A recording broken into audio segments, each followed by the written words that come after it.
C'est une vidéo qui a fait le tour de toutes les télés. La fuite des frères Kouachi après l'attentat contre Charlie Hebdo. Ce sont les faits établis par la police et racontés par les médias. Sauf que sur le net, d'autres explications circulent, celles des complotistes. Bonjour, je suis là pour vous parler de l'attaque Charlie Hebdo. Ceci est un complot du gouvernement français.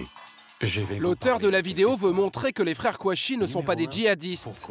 Il s'interroge sur la présence de journalistes au moment de l'attentat. Pourquoi ces gens qui étaient dans le bâtiment Charlie Hebdo sont partis se réfugier sur les toits munis de gilets pare-balles? Étaient-ils au courant aussi de l'attaque? Une théorie démontée par Rudi Reichstadt. Il traque les complots sur le net depuis 8 ans avec son site Conspiracy Watch. On a demandé aux journalistes pour quelles raisons ils avaient ces gilets pare-balles.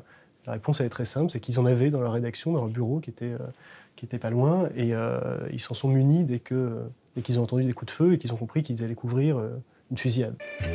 L'autre fantasme des complotistes, c'est la voiture des frères Kouachi. Les rétroviseurs n'auraient pas la même couleur pendant et après l'attentat. Là encore, l'explication est simple. Ils sont chromés, reflètent la lumière et changent de couleur selon l'angle de vue.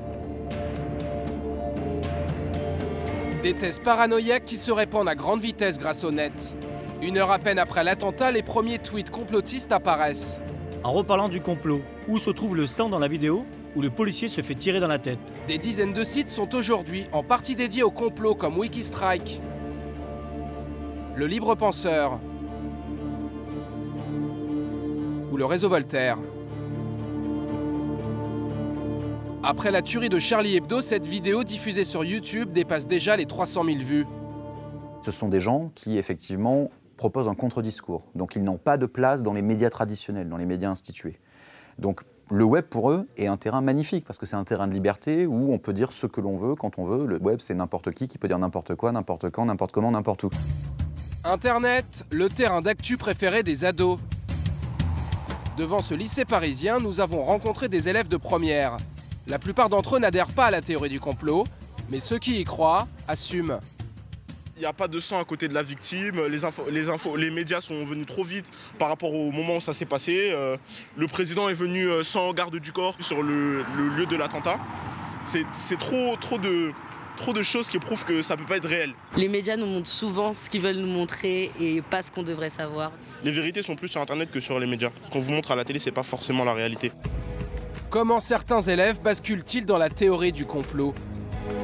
Martine Sens enseigne l'histoire et la littérature dans un lycée de banlieue parisienne.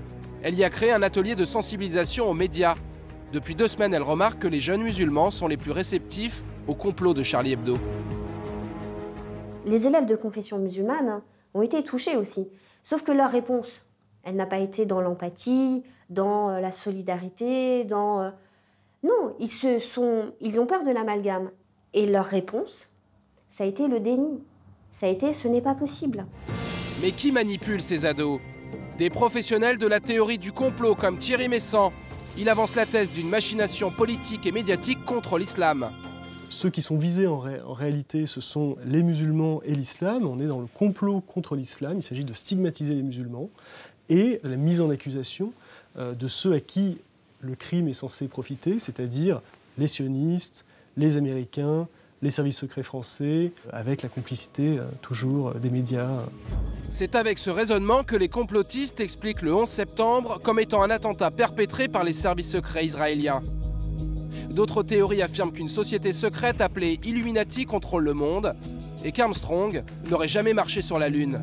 Ces versions dissidentes de l'histoire attirent des Français de toute religion et classe sociale.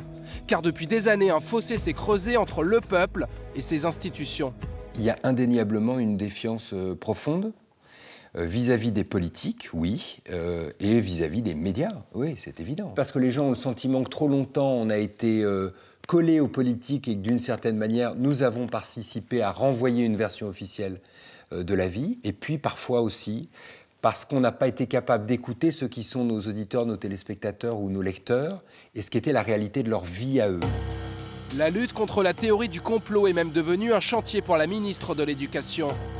Najat Vallaud-Belkacem annonce un plan national à l'école pour encourager la laïcité et former les élèves à l'usage des médias et d'Internet.